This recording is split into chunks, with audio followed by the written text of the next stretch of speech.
चलिए आइए देखते हैं इस क्वेश्चन को।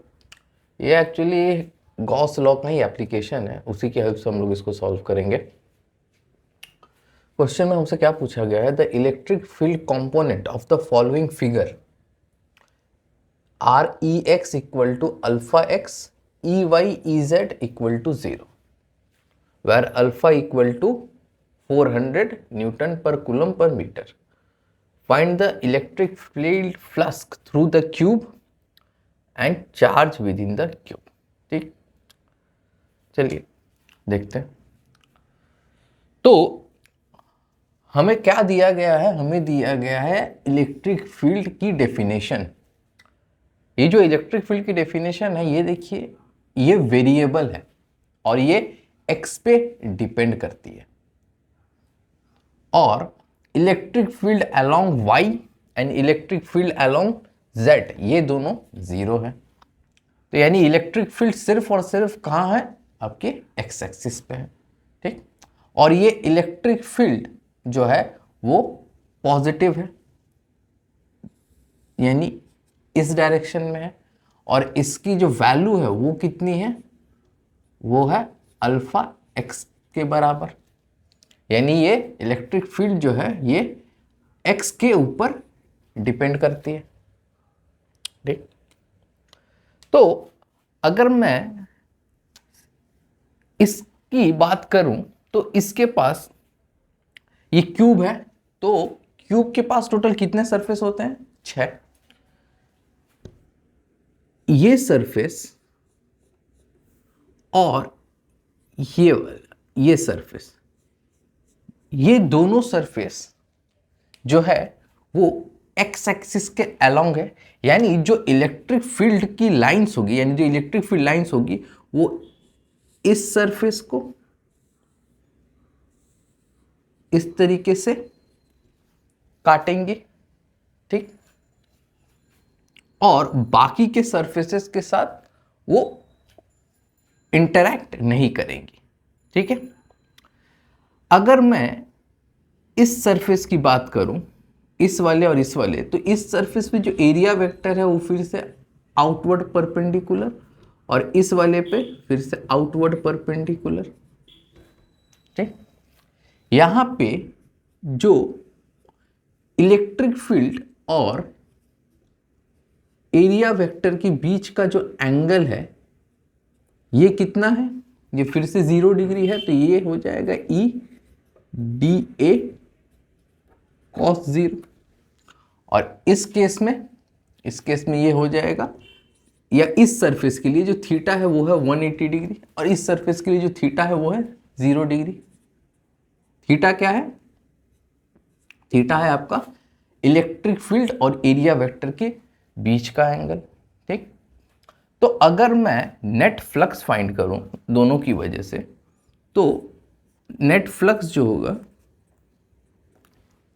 वो इस वाले सरफेस और इस वाले सरफेस की वजह से होगा। क्यों, क्योंकि यहां पे जो एरिया वेक्टर होगा ये, और यहां पे जो इस सरफेस की वजह से जो एरिया वेक्टर होगा, सिमिलरली z की वजह से जो एरिया वेक्टर होगा वो आउटवर्ड होगा, ऐसे outward to the plane of the board और inward to the plane of the board. तो इस सरफेस के और अलोंग, मतलब अलोंग वाई एक्सिस, जो वाई एक्सिस के अलोंग जो सरफेस है वो, और जेड एक्सिस के अलोंग जो सरफेस है उसके साथ जो इलेक्ट्रिक फील्ड का एंगल होगा ना वो ऑलवेज 90 डिग्री होने वाला है। तो उसकी वजह से जो फ्लक्स होगा इस सरफेस पे और जेड एक्सिस के अलोंग जो सरफेस है उस पे हमेशा 0 होने वाला है। ठीक है, तो जो नेट फ्लक्स होगा ना उसकी वजह से जो पार्टिसिपेटिंग एरियाज है या फिर जो पार्टिसिपेटिंग सरफेसेस है वो होगी ये वाली और ये वाली, जिनको मैंने डैश किया है, जिनको मैंने मार्क किया है यहाँ पे। ठीक, तो जो नेट फ्लक्स आया वो आया E D A cos 0 degree plus E D A cos 180 degree. तो मैं यहां से क्या लिख सकता हूं, इसको लिख सकता हूं ई, अच्छा, अब यहाँ पे देखिए इस पॉइंट पे जो इलेक्ट्रिक फील्ड होगा इस वाले सरफेस के लिए, ठीक है, इस वाले सरफेस के लिए जो इलेक्ट्रिक फील्ड होगा, यहाँ पे मैंने 180 डिग्री किया, तो यहाँ पे इसको फाइंड करता हूँ मैं, इसको 1 लिखता हूँ, इसको इलेक्ट्रिक फील्ड 2 लिखता हूँ, ठीक है। तो यहाँ पे जो ये इलेक्ट्रिक फील्ड होगा फॉर दिस सरफेस, इस सरफेस को अगर मैं 1 नाम दूँ और इस सरफेस को अगर मैं 2 नाम दूँ, तो इस सरफेस पे जो इलेक्ट्रिक फील्ड होगा उसकी वैल्यू क्या होगी, एक्स क्या है इसकी वजह से, E1 equal to alpha into a, ठीक है, यानी ये क्या हो जाएगा 400 इंटू ए, ठीक। और सिमिलरली E2 जो होगा वो क्या होगा, अल्फा इंटू, देखिए यहां से यहां ए और यहां से यहां ए, तो इस केस में इस सरफेस की वजह से जो नेट एक्स आएगा वो 2a होगा, तो ये 2 है, यानी ये हो जाता है आपका 800 ए के बराबर, ठीक। और ये एक क्यूब है, तो इसका जो सरफेस होगा ना, ये इसका जो ये फेस होगा, ये फेस और ये फेस दोनों स्क्वायर शेप के होंगे, तो मैं ए लिख सकता हूं, यानी एरिया ऑफ द स्पेस ये होगा क्या, ए के स्क्वायर, ठीक है। तो अगर मैं यहां इंटीग्रेशन साइन पुट करना चाहता हूं तो मैं ये भी कर सकता हूं, ठीक।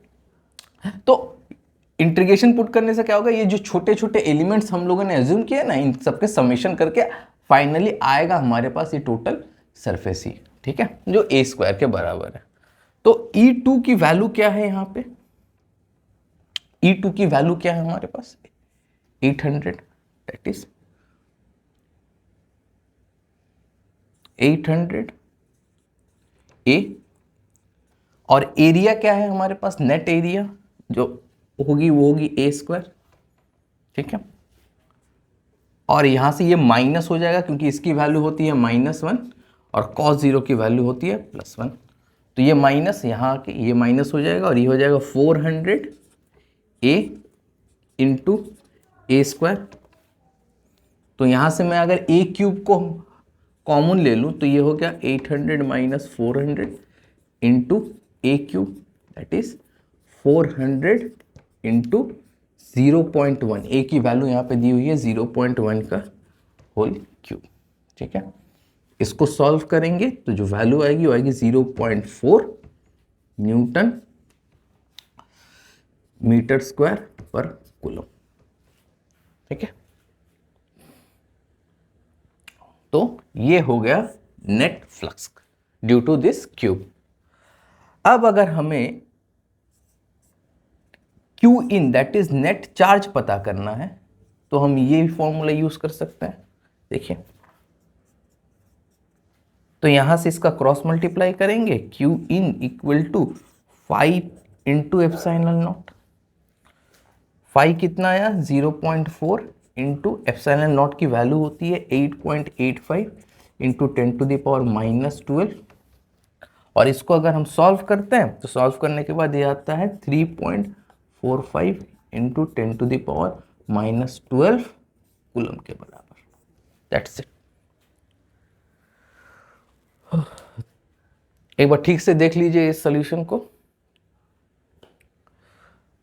उम्मीद करता हूँ आप लोगों को मेरा जो एक्सप्लेनेशन है वो अच्छा लग रहा होगा, और अगर आप लोगों को लगता है कि कहीं पे कुछ रह जाता है तो प्लीज़ कमेंट करें और अपने सजेशंस ज़रूर दें, हम उस हिसाब से वीडियोस को बनाने की कोशिश करेंगे ताकि आपको बेनिफिट अच्छे से पूरी तरीके से मिल पाए। Thank you.